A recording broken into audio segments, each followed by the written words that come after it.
दोस्तों एक बार फिर से एक खास मेहमान आज हमारे साथ हैं ताबिश, जिन्होंने इस साल Bihar public service commission clear की है और इनके रैंक हैं 422।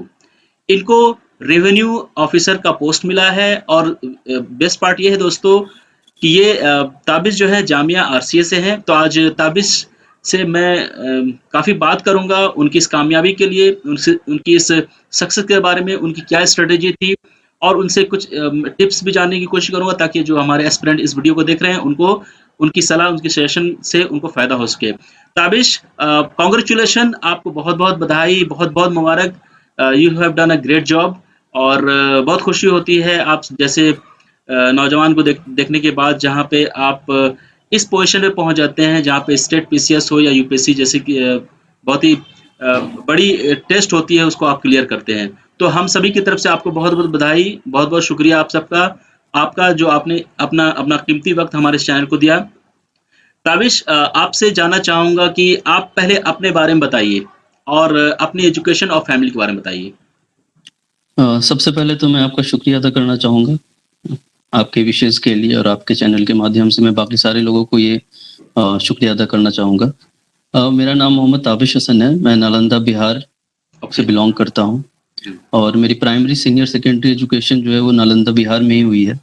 उसके बाद मैंने ग्रेजुएशन किया है बीटेक मैकेनिकल इंजीनियरिंग से जयपुर राजस्थान से। उसके बाद बीटेक करने के बाद आप जामिया से जॉइन की या फिर उसके बीच कहाँ रहे आप? नहीं, शुरू में मैंने 17 और 18 का अटेम्प्ट जो है लक्ष्मी नगर में रह के दिया था। लक्ष्मी नगर, ठीक है। हाँ, यूपीएससी के जो दोनों अटेम्प्ट मैंने शुरू किया था वो लक्ष्मी नगर में था। मैं जामिया में 2019 में आया था। 2019 में आरसीए आप आए? जी। और आरसीए में आने के बाद से अब तक मतलब फिर उसके बारे में बताइए, आरसीए जॉइन करने के बाद फिर क्या हुआ? हाँ, आरसीए जॉइन करने के बाद मैंने 2019 का अटेम्प्ट दिया था, यूपीएससी सिविल सर्विसेज का, तो उसमें मेरा प्रीलिम्स क्वालीफाई नहीं हुआ था। उससे पहले मैंने अपने दोनों अटेम्प्ट में प्रीलिम्स क्लियर किया था। अनफॉर्चुनेटली उस साल 2019 में मेरा प्रीलिम्स क्लियर नहीं हुआ था। कुछ मार्क्स से 0.66 से रह गया था। उसके बाद फिर उसी टाइम पे बीपीएससी का जो ये एग्जाम मेरा क्वालीफाई हुआ है तो उसका मेंस था और फिर उसके बाद उसका इंटरव्यू, तो ये कंप्लीट हुआ अभी फाइनल सिलेक्शन के साथ। मतलब कहने का मतलब ये है कि आरसीए के बाद आरसीए की जो तैयारी आपको कराई गई, आरसीए से जो आपने सीखा, वो फाइनली आप बीपीएससी में वो रिफ्लेक्ट हो गया, आपने बीपीएससी निकाल लिया। वो बीपीएससी में मुझे उसकी मदद तो आपकी इस कामयाबी के लिए आरसीए को आप क्या मतलब कंट्रीब्यूशन क्या रही है? मतलब आप क्या श्रेय देना चाहते हैं आरसीए को, आपकी इस कामयाबी? ओवरऑल मेरी पूरी प्रिपरेशन में आरसीए का बहुत बड़ा कंट्रीब्यूशन है। वो 2019 का जो मेरा अटेम्प्ट मिस हुआ प्रीलिम्स यूपीएससी सिविल सर्विसेज का, वो कहीं न कहीं मेरी कुछ गलती थी। वो एग्जामिनेशन हॉल में मैं कुछ मिस्टेक कर गया ऐसा जिस वजह से नहीं हुआ। अदरवाइज मैंने उससे पहले दोनों प्रीलिम्स क्लियर किया था और उस साल भी मैं कर सकता था। मेरी गलती के कारण नहीं हुआ। लेकिन अदरवाइज आरसीए का ओवरऑल जो कंट्रीब्यूशन है मेरी प्रिपरेशन में काफ़ी ज़्यादा है। तो प्रिपरेशन तो आपकी ऑलरेडी थी, पहले से भी आपको पता था क्या करना है, लेकिन जब आरसीए आए तो आपकी प्रिपरेशन और भी पॉलिश हो गई और आपको एक मजबूत फिर से आपकी तैयारी में जो है उसको और अच्छा किया गया, दुरुस्त किया गया और आपने भी इंटरेस्ट लिया, आपने भी मेहनत की। आरसीए में एक अच्छा पीयर ग्रुप मिल जाता है आपको, एक इकोसिस्टम अच्छा है प्रिपरेशन का। पहले मैं अकेले रहता था, आइसोलेशन में प्रिपरेशन करता था, तो मुझे बहुत ज़्यादा आइडिया नहीं था कि मेरा कॉम्पिटिशन किनसे है और किस तरह की तैयारी की मुझे ज़रूरत है। मेरे रेस में सिर्फ मैं अकेला था, लेकिन जब मैं आरसीए आया तो मैंने अपने आस-पास लोगों को देखा, फिर उनसे काफ़ी कुछ सीखने को मिला। बहुत बढ़िया। प्रिपरेशन उससे काफ़ी मेरी फाइन ट्यून हुई। ये एक बहुत वैलिड पॉइंट है और अच्छा पॉइंट है कि कभी-कभी क्या कहते लोग, पेरेंट्स कहते हैं, बड़े कहते हैं कि आप जो है मोबाइल पे मत रहिए, आप लोगों से बात मत कीजिए, आप पढ़ रहे हैं तो पढ़ाई पर ध्यान दीजिए। आइसोलेशन में अब रहना मुश्किल है। देखिए अगर आप इंटरनेट और मोबाइल और सोशल मीडिया का यूज़ नहीं करेंगे तो आपको पता ही नहीं चलेगा कहाँ पे क्या हो रहा है, क्योंकि आज की डेट में अगर आप सिविल सर्विसेज की तैयारी कर रहे हैं तो बहुत सारी चीज़ें इंटरनेट पे अवेलेबल हैं। साथ में जहाँ तक जामिया आरसीए के सवाल है, आप जो आप कह रहे हैं वहाँ पे इतना अच्छा मतलब इतनी अच्छी अरेंजमेंट है, इतना अच्छा माहौल है कि आपके सीनियर्स आपकी हेल्प करते हैं, तो ऑब्वियसली आइसोलेशन में आप रह ही नहीं सकते, आपको एक-दूसरे से बात करनी पड़ती है। वहाँ पे जो फैकल्टी है उसके बारे में बताइए ताबिश, आरसीए में जो फैकल्टी है, कैसी फैकल्टी वहाँ की? आरसीए में जो दिल्ली के रिनाउंड कोचिंग्स हैं उनकी फैकल्टीज़ आती हैं, अच्छे-अच्छे फैकल्टीज़ हैं। साइंस एंड टेक के लिए एयाज सर हैं और ज्योग्राफी के लिए सिकंदर सर हैं, तारिक सर खुद भी हिस्ट्री पढ़ाते हैं। तो फैकल्टीज़ तो सारी अच्छी हैं, क्लासेस होते हैं। हुँ, और रेगुलर कंप्लीट सिलेबस वाइज वैसे तो नहीं पढ़ाते वहाँ पे बस ये है कि आपको एक गाइडेंस मिल जाती है, आपको कुछ अगर पूछना है हुँ। या फिर कुछ स्पेसिफिक टॉपिक्स के रिगार्डिंग आपको कोचिंग कोई दे भी दी डाउट है जाएगी। तो वहाँ पे आप किसी से भी या कॉन्टैक्ट करके उसको हुँ, अपने डाउट को क्लियर कर सकते हैं, बहुत अच्छी बात है। अच्छा, बिल्कुल। आपके ऑप्शनल क्या थे ताबिश? सोशियोलॉजी था मेरा ऑप्शन। सोशियोलॉजी। तो जी। बीटेक इंजीनियरिंग बैकग्राउंड से फिर सोशियोलॉजी में आप आए तो आपको परेशानी नहीं हुई मतलब सोशियोलॉजी पढ़ने में? नहीं, मैंने बीटेक के मेरे 7th सेमेस्टर में भी सोशियोलॉजी एक सब्जेक्ट अच्छा, था, तो ठीक थोड़ी है, ठीक है। अंडरस्टैंडिंग थी मेरी अंडरस्टैंडिंग सोशियोलॉजी थी, की। करेक्ट हाँ। जी, तो सोशियोलॉजी में भी आपको चूँकि नॉलेज पहले थी थोड़ी बहुत और इंटरेस्ट था तो जी। आपने सोचा कि सोशियोलॉजी को ही जी कैरी हाँ। फॉरवर्ड करना चाहिए ऑप्शनल एज़ ए ऑप्शनल। बहुत अच्छी बात है। अच्छा जी। ताबिश अपनी फैमिली के बारे में बताइए, आपके घर में कौन-कौन है? मेरी फैमिली में मेरे फादर जो है वो पंजाब नेशनल बैंक में एम्प्लॉयड है।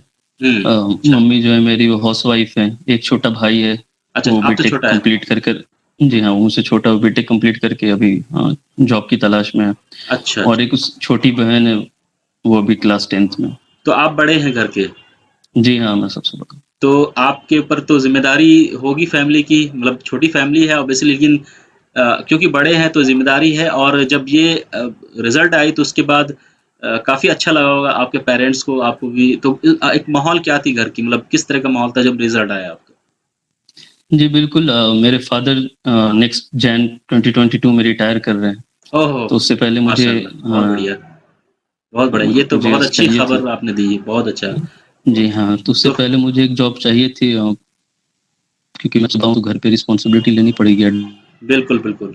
The end of it. तो तो ये तो उस लिहाज से भी काफ़ी सुकून मिला, अच्छा सब लोग अच्छा फ़ील कर। फ्रेंड्स वगैरह भी काफ़ी बधाई दे रहे होंगे आपको। जी हाँ, क्योंकि ये प्रिपरेशन इतनी लंबी है, हुँ। इस रिज़ल्ट को ही क्लियर करने में बीपीएससी ने 3 साल लगा दिए, तो काफ़ी लंबा इंतज़ार रहा था इस रिज़ल्ट का। हुँ।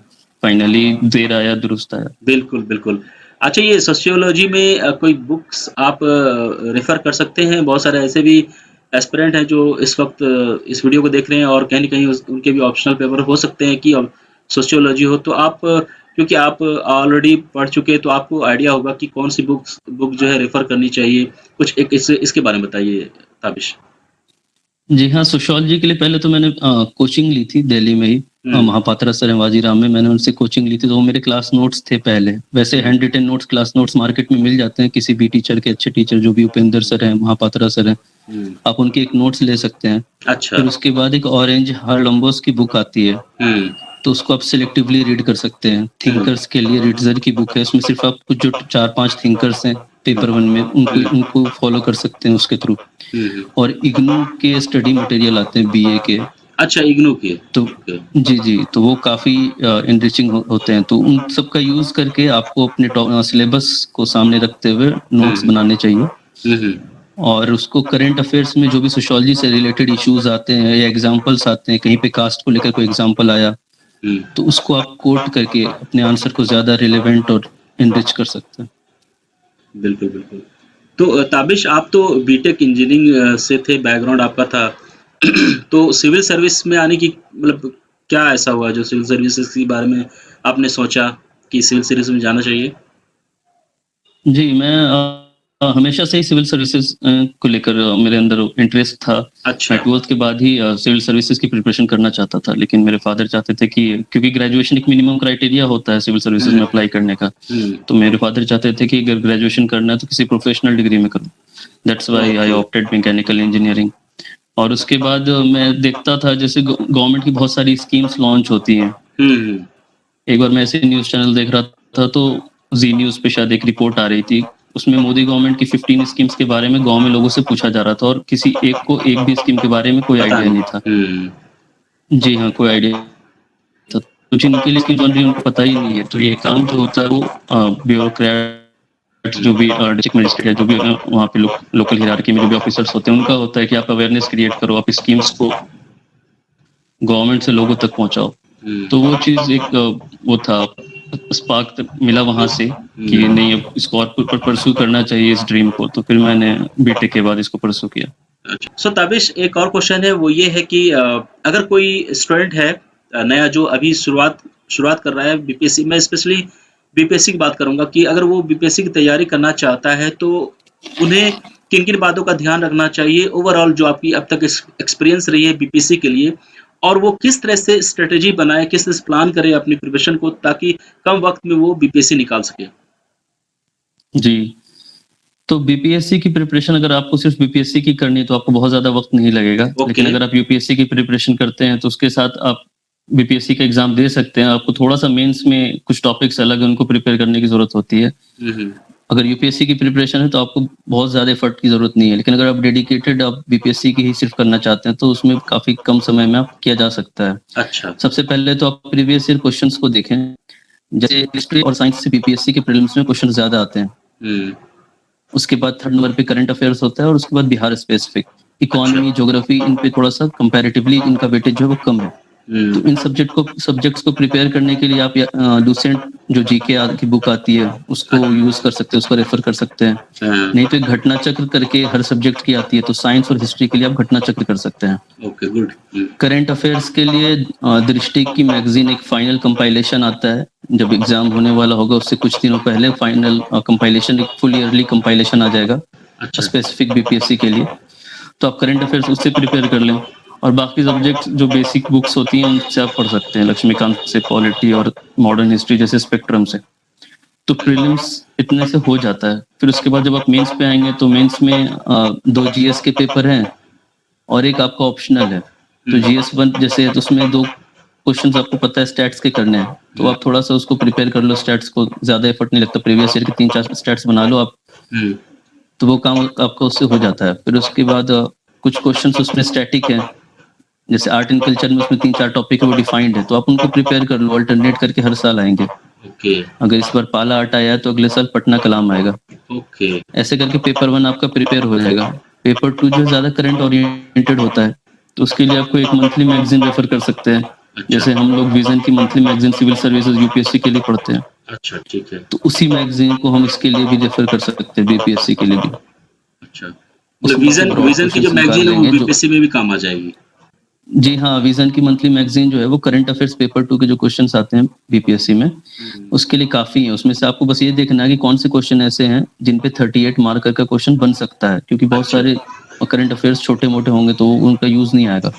कोई हुँ। ओपन एंडेड ब्रॉड कोई अगर टॉपिक चल रहा है जैसे इंडो चाइना वो ये तो काफ़ी आपने बहुत अच्छी तरीके से ताबिश आपने बता दी। ये जो घटना चक्र बता रहे थे ये क्या बिहार स्पेसिफिक मैगज़ीन है, ये क्या है? घटना चक्र एक्चुअली क्वेश्चन बैंक होती है हर सब्जेक्ट अच्छा। की और जितने भी पीसीएस एग्जाम इंडिया में होते हैं ना छत्तीसगढ़, राजस्थान, यूपी, बिहार इनमें जितने क्वेश्चंस आते हैं इवन यूपीएससी के क्वेश्चंस हुँ। वो एक जगह की होते हैं। अगर मैं हिस्ट्री की घटना चक्र लूँ तो उसमें हिस्ट्री के सारे क्वेश्चंस होंगे। अ जी हाँ, एक बिहार स्पेसिफिक तो आपको एक कोई कहीं से करना ही पड़ता है क्योंकि बिहार स्पेसिफिक कुछ क्वेश्चंस प्री में भी आते हैं और मेंस में भी आते हैं। हुँ, हुँ। तो उसके लिए क्रॉन पब्लिकेशन की जीके आती है बिहार की। अच्छा। वो एक बुक आप ले लें उसमें सारे टॉपिक्स बिहार के कवर होंगे, सारे डायमेंशंस कवर होंगे। हुँ, हुँ। तो उससे आप बिहार के बारे में आपको नॉलेज मिल जाएगा। हुँ। और रही बात मेंस की तो मेंस में आप जो बिहार की बजट होता है या बिहार का इकोनॉमिक सर्वे होता है, हुँ, तो उसको ज़रूर एक बार देखें ताकि वो आपके मेंस के आंसर में कोट करने में काम आए। हुँ।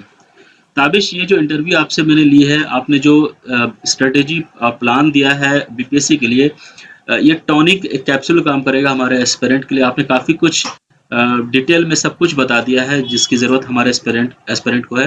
ताबिश आपको फिर से बहुत-बहुत मुबारकबादी और शुक्रिया।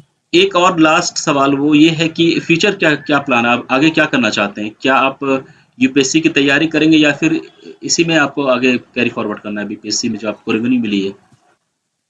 नहीं ऑब्वियसली जैसे मेरा रैंक बीपीएससी में भी अगर आप देखें तो 422 है, तो अब मैं रैंक को तो अपग्रेड करने के लिए बीपीएससी के भी एग्ज़ाम दूँगा, लेकिन मेरा ओके। अल्टीमेट गोल जो है वो यूपीएससी ही है। तो यानी तो अभी आपके पास टाइम है और जो है अटेम्प्ट भी बाकी है तो उसको यूज़ करेंगे, जी राइट? हाँ, मेरे यूपीएससी में अभी 3 अटेम्प्ट बचे हैं, तो वाह! इंशाल्लाह मैं ज़रूर बिल्कुल कीजिए, यूपीएससी बिल्कुल क्लियर हाँ, करना नहीं चाहूँगा। बिल्कुल कीजिए, बिल्कुल करना ही चाहिए, ताकि बाद में आपको मलाल ना रहे कि नहीं, हमारे नहीं, आपके जी, पास ऑप्शंस थे लेकिन आपने यूज़ नहीं किया उस ऑप्शंस को। बहुत बढ़िया। बिल्कुल। So Tabish thank you very much आपने बहुत अपना कीमती वक़्त हमारे चैनल को दिया और बहुत अच्छा लगा आपसे बात करके और ये कन्वर्सेशन बहुत ही वेटेज इस कन्वर्सेशन में है और से इस आपने जो भी सेशन जो भी आपने बात की है कहीं न कहीं जो एस्पिरेंट है, जो बच्चे यूपीएससी या फिर स्टेट पीसीएस की तैयारी कर रहे हैं, स्पेशली बीपीएससी की उनको काफ़ी फायदा होने वाला है इस वीडियो से। Thank you very much Tabish ji ji और गॉड ब्लेस यू। शुक्रिया शुक्रिया। थैंक्स।